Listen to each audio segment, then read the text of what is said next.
बस ऐसे ही। तुम बताओ तुम्हारे आगे के क्या प्लान्स हैं? पता नहीं, फिलहाल तो मेरा दिमाग काम ही नहीं कर रहा।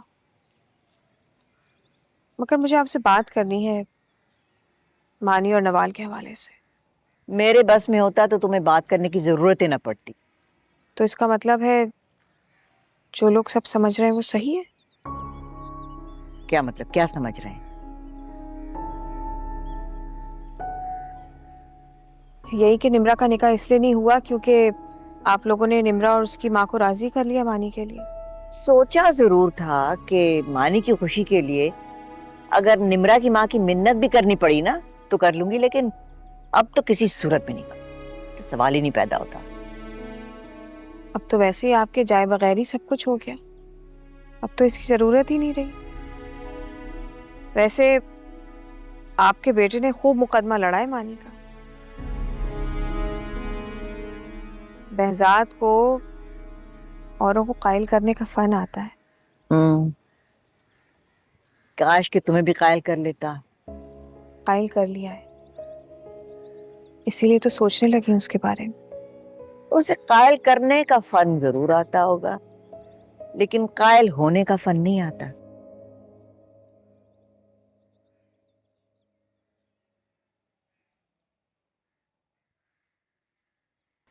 इतने सालों वो तन्हा रहा है, उसे आज तक कभी मेरी कमी महसूस नहीं हुई। तुम्हें उसकी जिंदगी में होते हुए भी ये गिला था उससे कि उसने कभी तुम्हारी जरूरत महसूस नहीं की। तो फिर खुद सोच लो कि तुम्हारे जाने के बाद उसने तुम्हारी कमी क्यों महसूस करनी थी।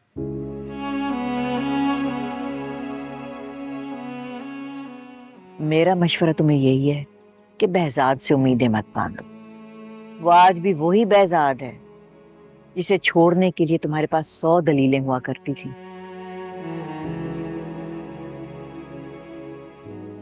इतने सालों में सारी दलीलें दम तोड़ गई हैं पप्पू।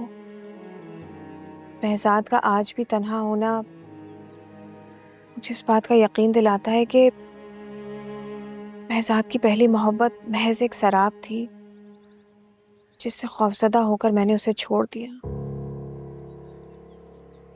मलिहा तो ऐसी गई कि लौटी ही नहीं, मगर मैं लौटना चाहती हूँ। मलिया तो कहिए ना पप्पू, यही ना कि मलिहा बहुत बेवफा निकली। मलिहा की बेवफाई का यकीन करने के लिए बहजाद ने बहुत लंबी तन्हाई की सजा काट ली। पप्पू अब तो हमजा और रूबी को भी मेरा वजूद बोझ लगता है। उनको लगता है कि जो कुछ हुआ उस सब की कसूरवार मैं हूँ। उन्हें गलत मत समझो दानिया। वो जो भी चाहते हैं ना तुम्हारे भले के लिए चाहते हैं।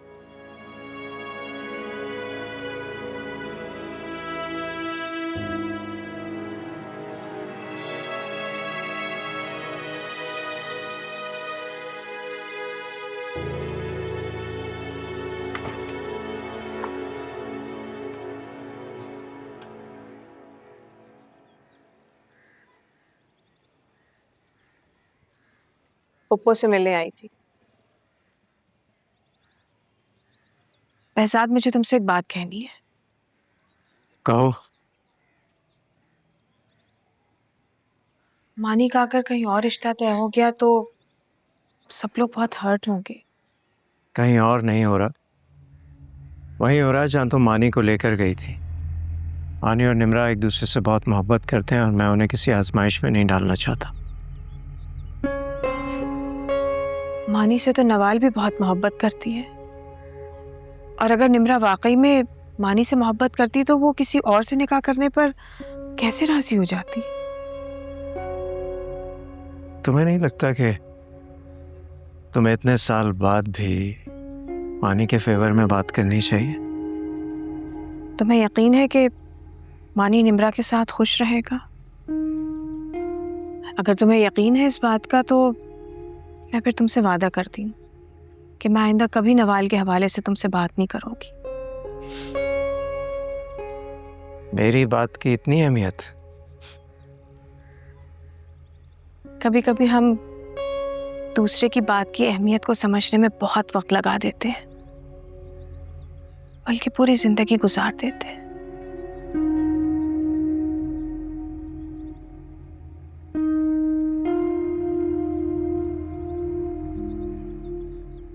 महजाब,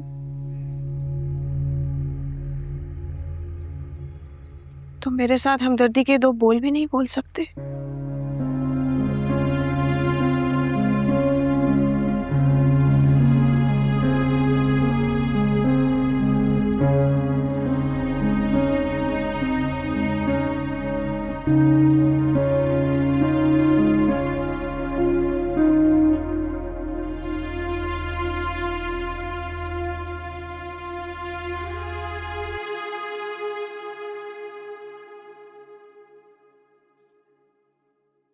अस्सलाम वालेकुम। वालेकुम अस्सलाम बेटा।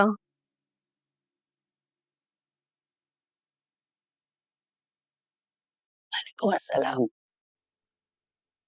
दानिया से मिले? अभी गई है यहाँ से। जी। मानी कहाँ है? अंदर ही है। अम्मी, शाम में आप तैयार रहिएगा, आपको मेरे साथ मलिया की तरफ जाना है। मैं नहीं जाऊंगी। सालों पहले भी आपका यही जवाब होता था। अब आपको मेरे लिए नहीं, मानी के लिए जाना है। और प्लीज अब खत्म कर दें इस नफरत को। मेरे दिल में उसके लिए कोई नफरत नहीं है, लेकिन उसने जो तुम्हारे साथ किया है ना, तुम भुला सकते हो, मैं नहीं। हालांकि उस वक्त भी जो हुआ था आपकी ख्वाहिश के अन मुताबिक था।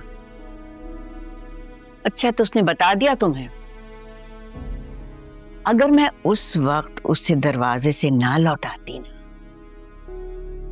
तो तुमने तो इस खानदान की इज्जत को खाक में मिला देना था। कहां से आप वापस लौटा दिया था आपने उससे? तुम खुद ही तो कह रहे थे उसने जो किया एन मेरी मर्जी के मुताबिक किया था। मेरा मतलब यह था कि जब मैं उसे लेने के लिए लाहौर गया था, उसने इनकार कर दिया था। यही चाहती थी ना आप? तो उसने मुझ पे कोई एहसान नहीं किया, ये उसकी ख्वाहिश थी। उसकी ये ख्वाहिश नहीं थी अम्मी, मजबूर थी वो, बेबस थी। मुझे भी उसने बेबस कर दिया।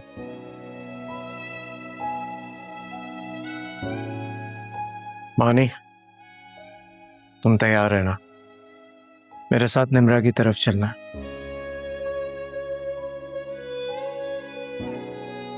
वो सब थूक दो जरा, बच्चों के बारे में सोचो।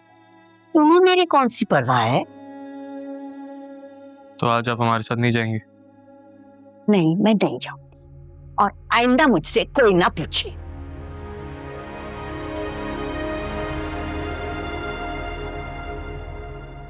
बेटा परेशान मत हो, मैं समझाऊंगी जरा को।